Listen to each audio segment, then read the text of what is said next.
কোন মহিলা তার মৃত স্বামীর নেকির উদ্দেশ্যে কোরআন তেলাওয়াত করলে এটি কি জায়েজ হবে?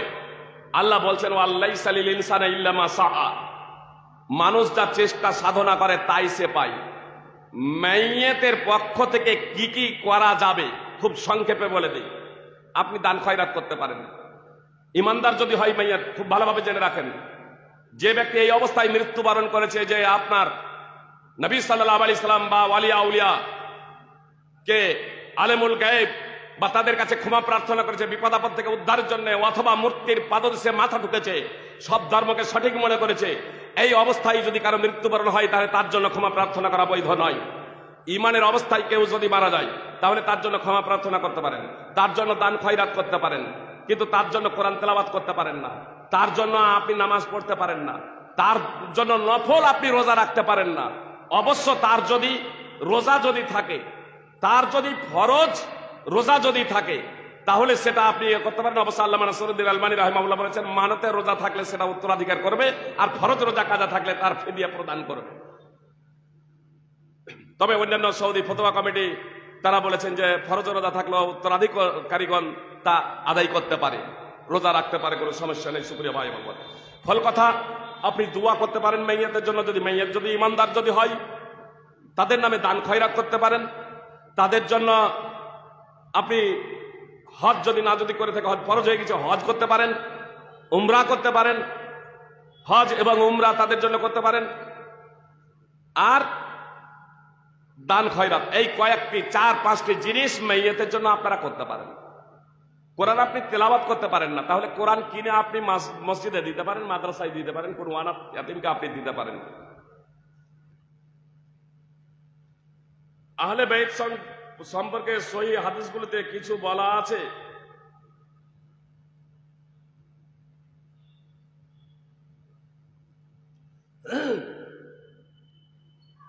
আহলে বাইত সম্পর্কে অনেক রয়েছে। আহলে বাইত নিয়ে বক্তব্য রাখলে ও নিয়ে কয়েক ঘন্টা প্রয়োজন, কয়েক ঘন্টায় অবশ্য শেষ হবে না। শুধু আমাদের সমাজে যাকে কেন্দ্র করে বিভ্রান্তি ছড়াচ্ছে সেই বিষয়টাই বলে দিই।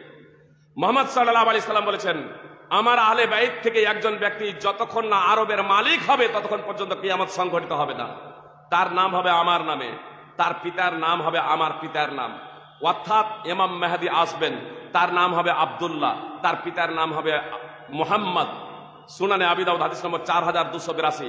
এ থেকে এটা প্রমাণিত যে শাকিল বিন হানিফ বম্বে যে ইদানিং ইমাম মেহেদী বলছে সে হচ্ছে মিথ্যাবাদী। অনুরূপভাবে মির্জা গোলাম আহমদ কাদিয়ানী যে নিজেকে ইমাম মেহেদী ঈসা নবী বলে দাবি করেছে সে হচ্ছে মিথ্যাবাদী এবং ভণ্ড একজন ব্যক্তি যে নিজেকে নবী বলে দাবি করেছিল। সুপ্রিয় ভাই এবং বোন, মির্জা গোলাম আহমদ কাদিয়ানীকে নবী বলে বিশ্বাস করার তাৎপর্য হলো ধর্মচ্যুত হওয়া, ইসলাম বিনষ্ট হয়ে যাওয়া। আল্লাহ তাআলা আমাদের তা থেকে হেফাজত করুন। আপনাদের এখানে শুধু একটা বিষয় বলে দিই যে ইমাম মেহেদী এবং দাজ্জাল আসবে, তারপরে ঈসা আলাইহিস সালাম আসবেন। দাজ্জাল এখনো আসে নাই, আর যখন আসবে তখন আমরা বুঝতে পারবো, চিনতে পারবো, ইনশাআল্লাহ কোনো সমস্যা হবে না। জামাত কি কিছু কিছু মানুষ দিনের পরে জানে, জামাত প্রসঙ্গে তো বললাম, অন্যান্য জেলা গিয়ে থাকে কিন্তু তাদেরকে কোনো জেলা মসজিদে প্রবেশ করতে দেয় না। কেন? প্রচলিত জামাত না। সুপ্রিয় ভাই, প্রচলিত জামাত যদি বলেন যে টুঙ্গির ইজতেমায় কি হলো দেখলেন না, বাংলাদেশের ঢাকার মসজিদে কি হলো দেখলেন না, যে একটা মানুষ যদি আজীবন যদি তাবলিগ জামাত, প্রচলিত তাবলিগ জামাতের কথা বলছি, একটা মানুষ যদি আজীবন যদি চিল্লা লাগিয়ে দেয় তবুও সে কালেমাটাই শিখবে না সঠিকভাবে। শুধু লা ইলাহা ইল্লাল্লাহ বাহ্যিকভাবে এটা পাঠ না, অবশ্যই, কিন্তু এর অর্থ এই নয় যে আমাদের তাবলিগ করতে হবে না। এক শ্রেণীর মানুষ ভেজালের তাবলিগ করে, আর যাদের কাছে হক আছে এরা উদাসীনতা প্রদর্শন করে। এজন্য আমাদের আহলে হাদিস যারা আলেম ওলামা যারা আছে, আলেম ওলামা এদের অবশ্যই তাবলিগ করা কর্তব্য, মুসলমানদের সংস্কার এবং সংসদের এবং মুসলিমদের কাছে সাধ্যমতো ইসলাম পৌঁছে দেওয়া। আমরা তো বাতিলটাকে বাতিল বলছি যে ওই পদ্ধতি ঠিক না, কিন্তু সঠিকটা নিয়ে ঘরে বসে আছি, সঠিকটা কিন্তু আর প্রচার করি না। সঠিকটা প্রচারের ক্ষেত্রে সিংহভাগ তখন বলছি টাকা না হলে যাব না, টাকা না হলে প্রচার করব না। আল্লাহ আমাদের হেদায়েত দান করুক।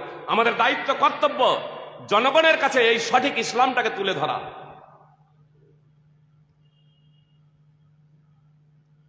কোন অনুষ্ঠানকে কেন্দ্র করে উচ্চস্বরে মাইক বাজানো যাবে কি? প্রয়োজনে উঁচু মাইক তো আওয়াজ উঁচু করার জন্য, যে মাইক তো আওয়াজকে উঁচু করার জন্য, মুখেও আজান দেওয়া যায়। মাইক তো এজন্যই লাগানো হয় যে যাতে দূর দূরান্তে আওয়াজ পৌঁছে যায়, বুঝতে পেরেছেন? তবে বিশেষ করে আমাদের যে জালসা, এই সারা রাত ধরে যে মাইক বাজানো হচ্ছে, একদম গোটা গ্রামে মাইক জুড়ে দেওয়া হচ্ছে আর সারা রাত ধরে মাইক চলছে, এটা অবশ্যই শরীয়তের পরিপন্থী। এটা আমাদের বন্ধ হওয়া একান্ত কর্তব্য। সারা রাত ধরে মাইক বাজানো, দূর দূরান্তে মাইক টাঙিয়ে দেওয়া, এটা শরীয়তের পরিপন্থী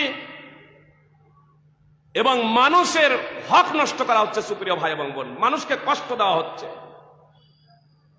সেটা জালসার মাধ্যমে হোক আর অন্য কোনো মাধ্যম দিয়ে হোক। এজন্য বিশেষ করে জালসা হলে আমি তো বলবো যে জালসাগুলো যদি হয়, আপনার প্যান্ডেলের মধ্যে আওয়াজ সীমাবদ্ধ করুন, বক্স রাখুন, বা প্যান্ডেলের মধ্যে আওয়াজ সীমাবদ্ধ।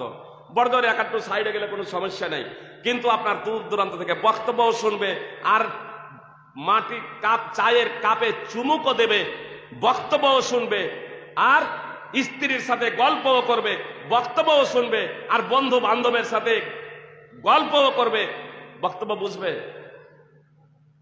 দাজ্জালের কয়টা চোখ? কয়টা? আমার যারা বক্তব্য, কেউ বলছে যে একটা, কেউ বলছে দুটা, কেউ বলছে তিনটা। যারা দুটো বলেছেন তারা আমারই মনে হয় বক্তব্য শুনেছেন, যেমন এক ভাই বলছেন, বুঝতে পেরেছেন? এক মাদ্রাসার প্রোগ্রামে ছিলাম মালদায়, জিজ্ঞেস করছি দাজ্জালের চোখ কয়টা, বলছে একটা। এখানে একটা। আবার জিজ্ঞেস করছি, প্রচুর লোক চতুর্দিকে হাত দিয়ে ইশারা করছি, কোন দিক থেকে যদি সঠিক উত্তরটা চলে আসে, দাজ্জালের চোখ কয়টা? একটা। সবাই একটা একটা যখন করছে, স্টেজে যে সমস্ত আলেমরা বসে আছেন মনে মনে হয়তো ভাবছেন যে ফাইজি সাহেব হয়তো একটু বধির আছে, কানে কম শুনেন, শুনতে পাচ্ছেন না। তখন স্টেজ থেকে বলছেন দাজ্জালের চোখে একটা। যে বলছে দাজ্জালের চোখে একটা, তাহলে পড়লাম কি আর শুনলাম কি? যে দাজ্জালের চোখ দুটো, কয় চোখ কানা?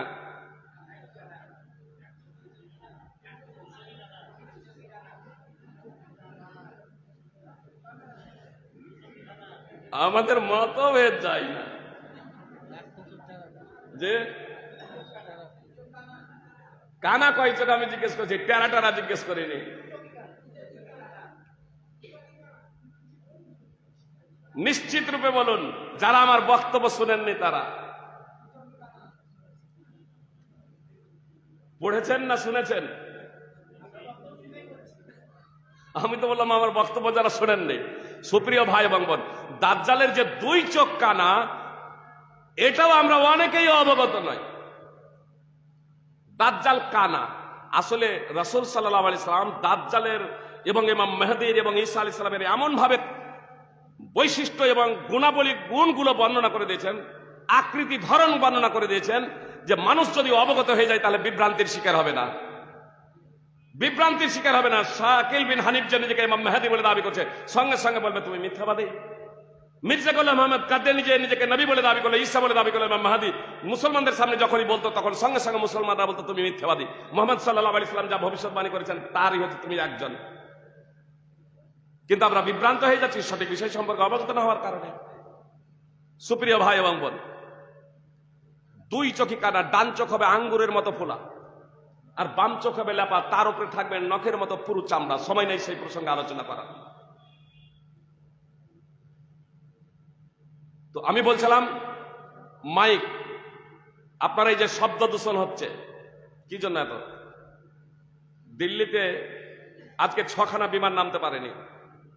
6খানা বিমান মানে অনেকগুলো বিমান, 6খানার বেশি, মানে দিল্লির 6খানা বিমান একটা অন্য বিমানবন্দরে নেমেছে, আরো আবার অন্য জায়গায় নেমেছে, তাহলে অনেকগুলো। আজকে অনেকগুলো বিমান দিল্লিতে নামার কথা ছিল, নামতে পারেনি। বায়ু দূষণ, শব্দ দূষণ, যদি এত বিড়ি টানবে আর সিগারেট টানবে তো বায়ু দূষণ হবে না কেন? যদি এত বোমা ফুটাবে তাহলে আপনার বায়ু দূষণ হবে না কেন? সুপ্রিয় ভাই এবং বোন, অতীতে যেমন ইসলাম প্রাসঙ্গিক, আজকেও ইসলাম প্রাসঙ্গিক। যদি শান্তি প্রতিষ্ঠিত করতে হয় তবে ইসলামকে আপনাকে মানতেই হবে, বিকল্প কোনো পথ নাই। এখানে একটা কথা বলে দিই, যদি যেহেতু বক্তব্য রেকর্ডিং হচ্ছে, বাইরে আওয়াজ যাচ্ছে, প্রশাসনের কর্মকর্তা সহ অমুসলিম ভাইদের বলতে চাই, যদি আপনারা বাস্তবিকই যদি নারীর নিরাপত্তা চান, যদি ন্যায় এবং ইনসাফ প্রতিষ্ঠা করতে চান, যদি আপনারা শান্তি প্রতিষ্ঠা করতে চান, যদি আপনারা সুখ এবং শান্তি উপভোগ করতে চান, তাহলে ইসলামকে মেনে নিন, ইসলামকে মেনে নিন, ইসলামকে স্বীকার করুন, ইসলামের বাস্তবতাকে স্বীকার করে নিন। একটা উদাহরণ দিই, তাহলে আপনাদের বুঝতে সুবিধা হবে। আরজি কর ঘটনাকে কেন্দ্র করে আন্দোলন, দেশে এবং দেশের বাইরে লক্ষ লক্ষ মানুষ আন্দোলনে অংশগ্রহণ করেছেন। 3 মাস অতিক্রান্ত হয়ে গেছে, এখনো বিচার আধুরা। কি বলছেন? এখনো বিচার হয় নাই। তো আরজি কর ঘটনাকে কেন্দ্র করে নানা পদ্ধতি অবলম্বন করা হয়েছে যাতে নারীরা জুলম নির্যাতন থেকে বেঁচে যায়, নারীরা নিরাপদ থেকেছে। আমাদের ভারতের প্রধানমন্ত্রী নরেন্দ্র মোদীর রাজ্য গুজরাটে 57 বছরের নানা দাদা তুল্য শিক্ষকের হাতে মা নিজের কচি মেয়েকে তুলে দিচ্ছে। তার সরকারি স্কুলের শিক্ষক, সেই ভদ্রলোক, তার স্কুলে পঠন পাঠনের জন্য কচি মেয়েকে 57 বছরের দাদা তুল্য, নানা তুল্য ব্যক্তির শিক্ষকের হাতে তুলে দিচ্ছে। শিক্ষকের হাতে তুলে দিচ্ছে, আর সেই শিক্ষকে আপনার ওই 7 বছরের মেয়েকে ধর্ষণ করে তাকে হত্যা করছে। আরজি কর ঘটনাকে কেন্দ্র করে আপনার অহরহ এসব ঘটনা ঘটেই চলেছে। শুধু আরজি কর ঘটনা নয়, এত আন্দোলনের পরেও কিন্তু নারী নিরাপত্তা নিভৃতে অন্ধকারে ত্রাহি ত্রাহি কান্না করছে। আপনার কয়েকদিন হলো মনে করে 31 বছরের শিক্ষিকাকে ধর্ষণ করে গায়ে আগুন জ্বালিয়ে দেওয়া হয়েছে। তারাপীঠে বন্ধুর স্ত্রীর মীমাংসা করে দেওয়ার লক্ষ্যে ফোন করে ডাকছে। স্বামী স্ত্রীতে একটু মনোমালিন্য হয়েছে, বন্ধু ফোন করে তার স্ত্রীকে ডাকছে, এসব তোমাদের মাঝে মীমাংসা করে দেবো। 2 জন নাবালক সহ এই তারাপীঠে আবার তাকে ধর্ষণ করছে। এ তো অহরহ ঘটছে। নারী নিরাপত্তা কোথায়? অথচ আপনারা জানেন যে আপনার মসজিদে হারাম আর মসজিদে নববীতে দিনে রাতে সব সময় আপনার মসজিদে হারামে আপনার 24 ঘন্টা হাজার হাজার শুধু নয় 8-10 লক্ষ মানুষ আপনার মসজিদে হারামে সদা সর্বদা উপস্থিত। মসজিদে নববীতে 8-10 লক্ষ মানুষ উপস্থিত। 5 ওয়াক্তের নামাজে এশা ফজর রাত্রে যাতায়াত করছেন। হোটেল এবং মসজিদ সহ কোন প্রকারের দুর্ঘটনা নয়, নারী নির্যাতন, নারী ধর্ষণ, বলাৎকার তো দূরের কথা, আপনার ছেড়ছাড় পর্যন্ত করা হয় না, তাদের প্রতি কটূক্তি পর্যন্ত করা হয় না। কেন? মুজদালিফায় খোলা আকাশের নিচে প্রায় 20 লক্ষ নর নারী, যুবক যুবতী, বৃদ্ধ বৃদ্ধা, পুরুষ ও মহিলা, পৃথিবীর শ্রেষ্ঠ থেকে শ্রেষ্ঠতম সুন্দরী রমণী যুবতী পর্যন্ত সেখানে আপনার উপস্থিত থাকে। কই, সেখানে তো আপনার কোন প্রকারের ধর্ষণ বলাৎকার হয় না, সেখানে ছেড়ছাড় হয় না, নারীদের প্রতি নারীদেরকে কটূক্তি পর্যন্ত করা হয় না। কেমনে? এটা বলবেন না যে সবাই ওই আপনার আনোয়ার ফেইজি বা সভাপতির মতো মাদ্রাসার এই মসজিদের ইমামদের মতো হয়ে ফ্রেশ হয়ে যায়। জি না, আপনার অনেক চোর ডাকাতও যায়, পৃথিবীর বিভিন্ন প্রান্ত থেকে মানুষ যায়, অথচ সেখানে হয় না কেন? দুটো বিষয়। এক, আমার মা এবং বোনেরা শালীন পোশাক পরে। নম্বর 2, মনের মানসিকতার পরিবর্তন। যখনই মক্কা এবং মদিনা কেউ যখন যায়, হজের জন্য কেউ যখন যায়, উমরার জন্য কেউ যখন যায়, সে বাড়ি থেকে এই মানসিকতা নিয়ে যায়, জীবনে অনেক পাপ করেছি, পাপ মোচন করার জন্য আমি যাব, আমার যাতে কোনো প্রকারের ত্রুটি বিচ্যুতি না থাকে, এই ভাবনা নিয়ে অনেকেই যায়। সুপ্রিয় ভাই এবং বোন, এজন্য একটাও আপনার সেখানে দুর্ঘটনা ঘটে না। যাকে জনগণে বিখ্যাত বলে, সক্রেটিস তিনি বলেছেন, দ্য উইদাউট রিলিজিয়ন ইজ বারবারিজম। ধর্মহীন শিক্ষাই মানুষকে পশুত্বের পর্যায়ে নিয়ে যায়।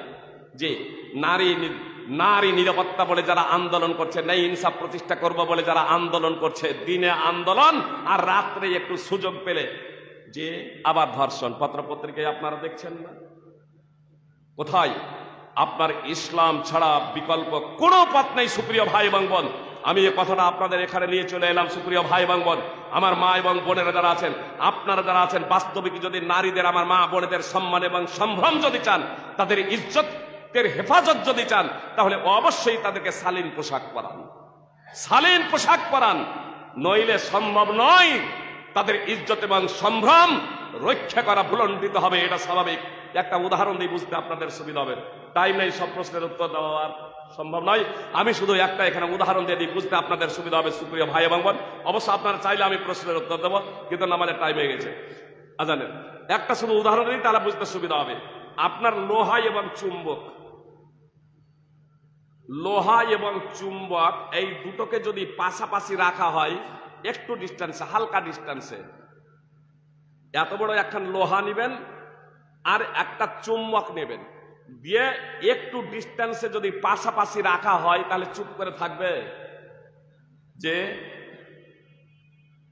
যেমন আপনি ছাড়বেন আর আপনাই তারা শুরু করে দেবে জড়িয়ে ধরার জন্য। যে হয় লোহা চুম্বককে টানবে, চুম্বক যদি ওজন যদি হালকা হয়ে যায় তাহলে চুম্বককে টেনে নেবে লোহাই, আর যদি চুম্বকের ওজন যদি ভারী হয় তাহলে লোহাকে চুম্বকে টেনে নেবে। কি বলছেন? আপনি যেমন ছাড়বেন না একদম পাই তারা শুরু, মানে জড়িয়ে ধরার জন্য।